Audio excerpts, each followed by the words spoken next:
Friday afternoon and I'm just about to go and meet Kitty Cowell. She is a rock hip-hop artist who mixes electro with hardcore and a bit of pop in there as well. She has this amazing style, so we're going to find out some of her fashion tips as well as what's going on with her music at the minute. She's got some very exciting projects lined up, so yeah, I'm very excited to meet her and I hope you are too.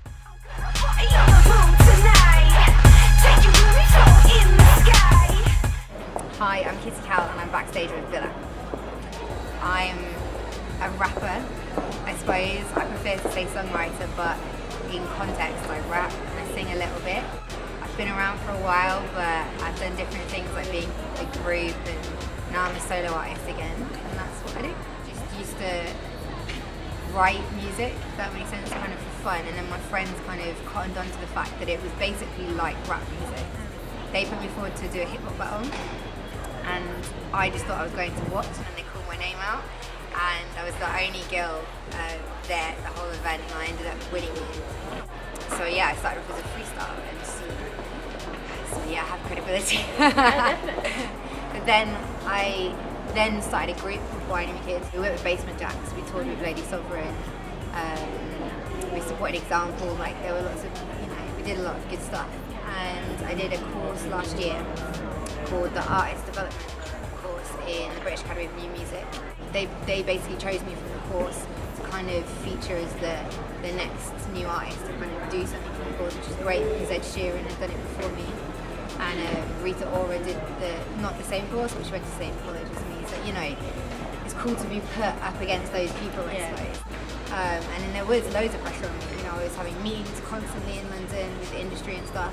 And I felt like I kind of had to carry this flame almost as being the next person to succeed. But yeah, I realised that it took Ed Sheeran like a couple of years after he finished the course. And you can't rush things, like I've learned that so much over the years basically. Now you're on your way, definitely. Hopefully.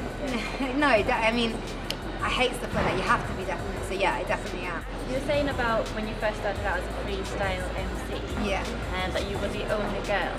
Does that happen a lot? Definitely, in my whole life. Yeah. I'm the kid at school who was like, whatever the boys thought were cool, so skating, yo-yos, like anything like that, basketball, anything that was like a boy-orientated thing, I was like, I had to be that girl to do it. I was really into rock music, and that was what I was always into growing up.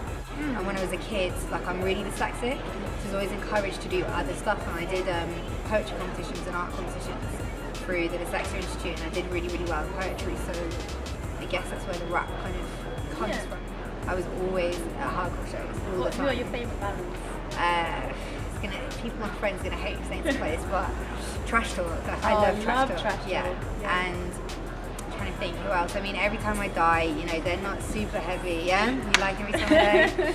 They're pretty heavy, and yeah, but there's melody to it. Yeah, exactly. Yeah. I do like it's the same with metal. I love metal music that's got melody to it as well. I mean, I've been writing music for years now. And I think the biggest discovery that I made was the best music I write is the most honest music, which really sounds so lame, but it's true. It's the same with my whole ethos to do with being a musician. Everything has to be real. No one can tell me to wear something that I don't like, even if they think it's going to sell me a million records. It has to be real, it won't work. I've done all that stuff. I've been asked to be in the new Spice Girls, literally I've been there, done that, trying stuff out with music, and the best music I write, or the best way I present myself, is the most honest way. So have you got a dream collaboration? Nice. Yeah, definitely. I've got loads though. Yeah.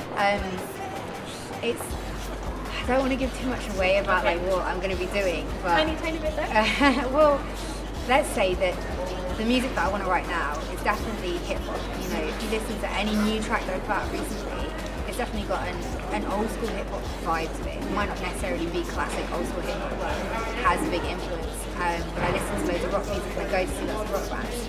So I've definitely got in my mind that there's got to be elements, even if it's real live guitar that we're recording into the tracks, or if I'm working with a rock producer, this is definitely stuff that is going to come out of my music. But also the Neptunes, 100% love to work with the Neptunes. Yeah, my dream hip hop producers, I reckon. Yeah. What about Lady Soul? control your... Yeah, definitely. I'm not going to say that I haven't tried. We have tried to make that happen. Yeah, definitely. We did stuff. When I was in Binary Kids, we did some remixes of some of the tracks she was putting out at that time. So we have been away work together, but we've never got in the studio and recorded together. So yeah, definitely. Like, yeah. If you're watching this song. Right, I was going to talk about your style a little bit. Okay. Yeah. Would you like to first of all talk about your personal style and maybe talk us through your look? I guess my personal style is quite tomboyish, but really girly at the same time. So I'm always trying to balance that out. But I think the way that I do that, or kind of when I started to find myself when I was like a teenager, I was like, right, rock chic, like that whole thing. It's quite girly, but it's really tomboyish too. A lot of the time, I'll be rocking a leather jacket. So that definitely carries through to my style now. But at the same time, my dad brought me up to very much be a streetwear kid. I'm really into 5 panels and snapbacks and beanies.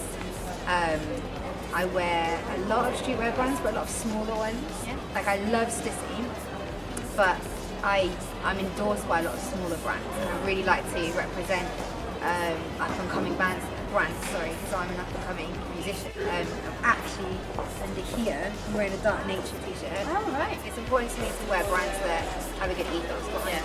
Are there any sort of fashion blogs or newsletters and stuff that you follow in particular? Or? I don't know. I mean, I'm going to have to say the Daily Street right now, or I get told off. Yeah, I definitely do read the Daily Street, and I've been on the Daily Street with Dark Nature actually, so before I even knew anybody to do with it. And do you have any favourite stores or styles? Street casuals, they're going to keep getting bigger and bigger, and eventually they're going to be selling out to the other street stores, but you know, right now they're a really good one to know about, and they stock girl stuff, which is super important. Yeah, and hardly anywhere does, you know, so yeah. Apart from Get Busy, obviously. So yeah, I mean, I've just checked out the Get Busy website, so it's kind of, I guess, a new place for me to check out, not just what they're selling, but also kind of what's new in female streetwear. So the song That Girl Got Swag obviously talks as well about fashion and stuff, but I get the impression it's kind of saying that it's not so much about the clothes as the attitude. Yeah, 100%. It's kind of, it's more about how you carry yourself and who you are as a person. It's like, especially now, streetwear's blown up, so like everybody's wearing it. You know, it's kind of what you do with it. You can see, a really good example is I saw a guy on a tube today. He was wearing like, I can't remember, maybe Levi's, like every brand he had on was like on point. The jacket was really nice, the gourmets, they were like the boots, but they were really, really nice. He looked awful. Like I don't know how he did it, he just wore it all wrong. Do you know what I mean? Yeah. That's the best way I can describe it, is like it doesn't matter what you wear, you can be given the best clothes and you look shit, basically. Am I allowed to swear? Yeah. Okay, you can look shit. So yeah, that's important to me. Wearing what you want to wear rather than what you think is cool. So yeah. If you go on kittycowell.com, everything is linked on there. Twitter, Instagram, it is on a Tumblr, so Facebook, all of that is linked on there. And you'll find me on everything on the internet as Kitty Cowell, basically. I tell people, remember about Bella Qvist and Simon Cowell, if they made a child, that's how you remember it.